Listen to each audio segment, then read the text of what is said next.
Welcome back, builders. In today's video we're going to be taking the hybrid on an endurance ride to push its limits and find out exactly what the failure points are. We're also going to be doing this in a two-part series. This one will be testing the stock piston's limitations, and in our next video we're going to try some modifications that might help increase its endurance capabilities. Now, before we jump into the endurance ride, I would like to cover a subject that's been up for debate for quite some time. This is the subject of build it yourself from scratch or purchase it from a small business. It's not uncommon for individuals to make claims that they can build these motors much cheaper themselves from scratch. And that is completely true. If you have the time, experience, tools, and all-around capability to do it yourself, there's no reason why you shouldn't. However, for individuals who lack one or multiple of the following items, there are small businesses that offer these services for a fee. Ultimately, the decision to build one from scratch or purchase a pre-built kit is up to you. But when certain individuals attack the small businesses for offering these services, they lack the understanding of just how much overhead it takes to run a small business. I point this out mainly because a channel that puts out good and interesting information about motorized bikes has been known to attack these small businesses, and thinks that for some reason because I review these kits, I'm pushing them onto you. This is simply not the case. I work 56 hours a week, so I don't have the time to do every single thing myself when it comes to motorized bikes, but I can afford to purchase pre-built kits. And because I know there's a lot of information and entertainment value in showing you interesting products, I put them on the channel. So I just want to thank all the small businesses in the motorized bike community that do offer their services, even if the fees are a bit high. So never take it for granted just how easy it is to find these kits in a simple Google search. Understand exactly what it takes to operate these small businesses. And I will certainly never discredit someone's time, because it's not just parts, material, and tools that's required to do these kits. It's time, especially to offer them in bulk to the masses. On that note, if I can give a bit of advice to Build, Break, Fix and other channels that are looking to grow in this hobby, attacking builders and sellers is not the way to go. You were on the right track for so long, putting out great videos with really interesting concepts and cool builds, and I would look forward to seeing more of that. But these attacks are unprovoked and unnecessary. If you find that the sellers are doing something wrong, then look for ways to improve it by putting out the content you've been doing. But attacking their services is just not necessary. If you think I'm trying to push these high-dollar kits onto builders, then you obviously haven't been paying attention, as my reviews have been unbiased. I point out what I like, but I also point out what I think can be improved. And never forget, a lot of this is just for entertainment. Builders watch my channel not because they want to buy everything in the motorized bike community, but because they like to see motorized bike content and what's going on in the community. So I'm going to continue to focus on as many items as I can regardless of price. Alright, so I think we've got our point across. Let's move on to the endurance ride. Don't mind me, just shoveling sawdust in a 10-ton Komatsu.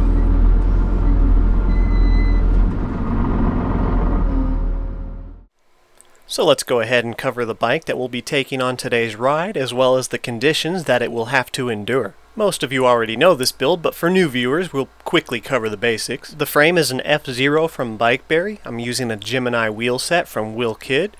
We have a Maxxis hookworm in the front and a surface drifter in the back. This is not on purpose. One of the drifters came slit from the factory, but I needed to use it in the back because it's thinner and I have better chain clearance. Our motor is using a Firestorm Zeda 80 bottom end from bicycleengines.com. The crank has been balanced. Our top end is a DLH Performance hybrid conversion kit with a ported cylinder, and it's capped with a Smolik Performance head for better cooling.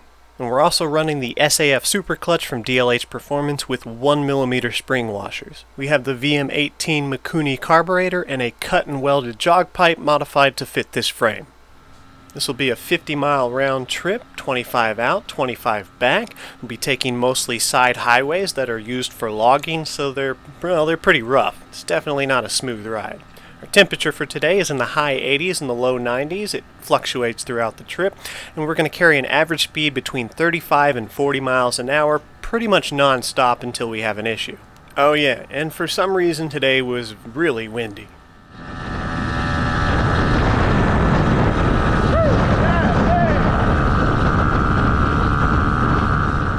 Throughout the past week, I've spent some time breaking in this motor and playing with the jets. We have retuned the carburetor, but we're still running on the rich side for the endurance ride. And I see a lot of builders with these hybrid motors mostly doing short bursts, ripping around neighborhoods, or taking them on tracks. And I noticed you don't really see many of these going on long rides. Well, today you're going to find out why. And full disclaimer, I run this motorized bike channel primarily for entertainment and information. I am by no means a hybrid expert, so any flaws with our ride today are most likely due to my own ignorance. With that being said, I feel this is still important information because there are a lot of new builders getting into hybrids now that the prices are becoming lower on the pre-built kits, and these are things that you're definitely going to run into if you're like me and you don't know exactly what you're doing.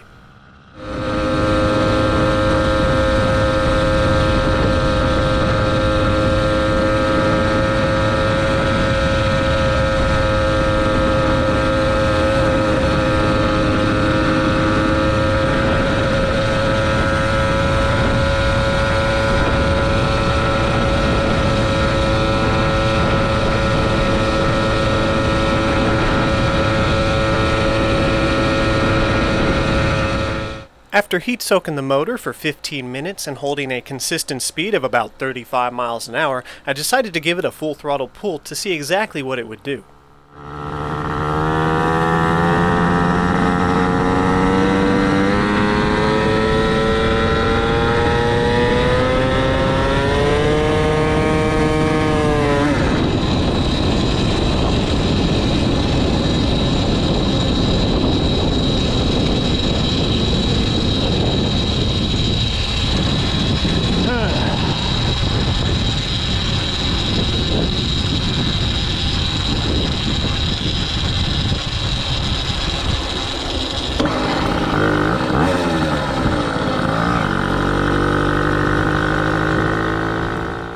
Admittedly, I was hoping this wouldn't happen, but I'm not surprised that it did. With the motor being so hot already, I should have pulled over and let it cool off a little bit before making this hard pull. But this is an endurance ride, so that simply wouldn't have been fair. I believe this is known as a soft seizure, but you can correct me in the comments if I'm wrong. It's where the aluminum piston expands much faster than the cast iron cylinder and seizes up against the wall. Generally, as in this case, you can restart the motor after a few moments. It doesn't take very long for it to cool off enough and free itself. However, if this repeats itself enough times, it will nuke the piston. And it's guaranteed that when I pull the head off, there will be significant scuffing and scoring on the piston itself.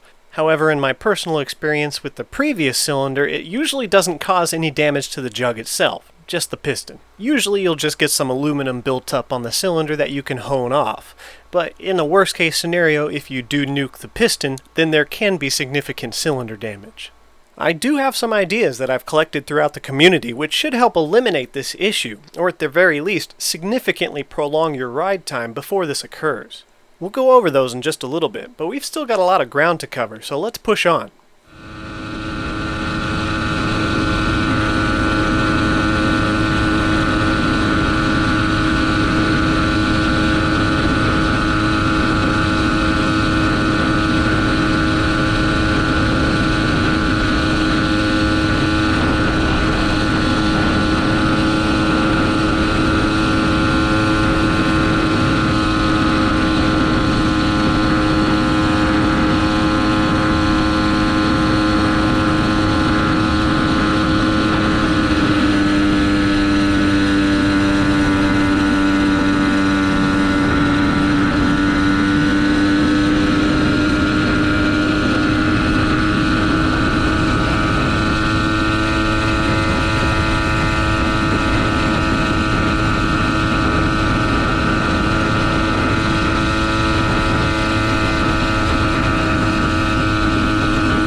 Now obviously this is going to vary depending on your weight, average speed, riding style, your environment, and how good you are at tuning a carburetor, but it looks like we found our limit at about 22 miles. This is where the motor soft seized by itself without having any hard pulls. It just couldn't take the heat anymore.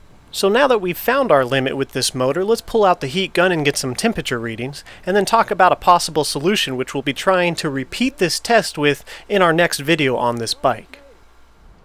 Real quick before she cools off, let's see what our temperatures are. Hopefully you guys can see these, but I will read them out. Oh, there's the love bugs. Out of there.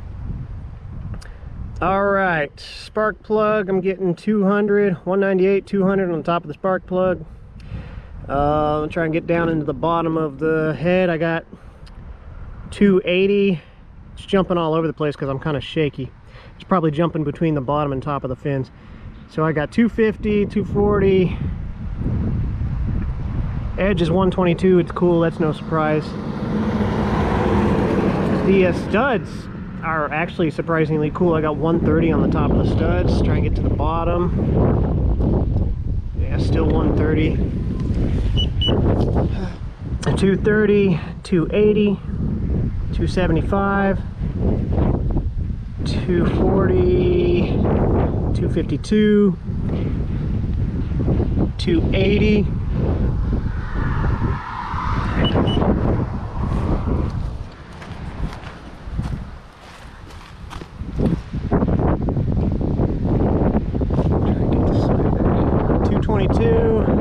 Get up in there.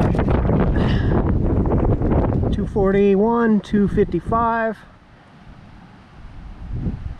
The transfers are going to be cool because they have the fuel in them. 180, 154, 151. Header 202, 180, 198. So I apologize about the wind, so I'll go ahead and commentate over the readings I was getting. On average, the hot temperatures I was reading was between 250 and 280 Fahrenheit, and the hottest temperature I found was the top of the ceramic on the spark plug, which read 302, if my memory is correct, so just a hair over 300. I couldn't really find anything hotter than that, and this was immediately after we pulled over, so it didn't have much of a chance to cool off. Now, from what I understand is this is not excessive temperatures for a cylinder on a two-stroke. So these heat seizure issues are mostly caused by, well, what most of you already know, the aluminum piston expanding faster than the cylinder. And despite the issues we had during the ride, this is actually good news in my opinion, because we know we're not overheating the actual motor itself, and this Smolik head is doing a fantastic job at keeping the top end cool.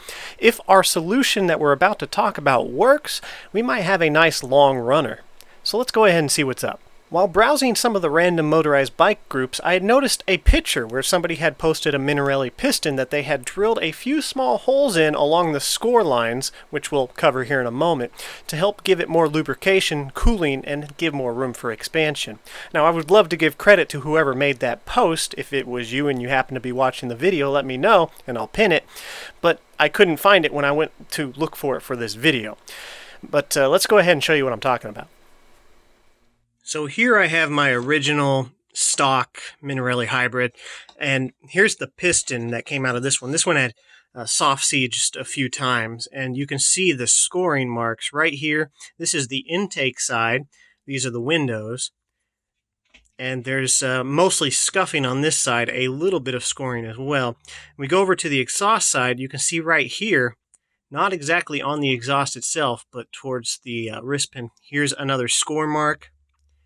And here is a severe score mark. So these two look to be the worst. Now, I'm sending this kit to Johnny's. I'm going to get to it, I promise. I just got to make time. And this has got the adapters and everything, so he can play with it and have some fun.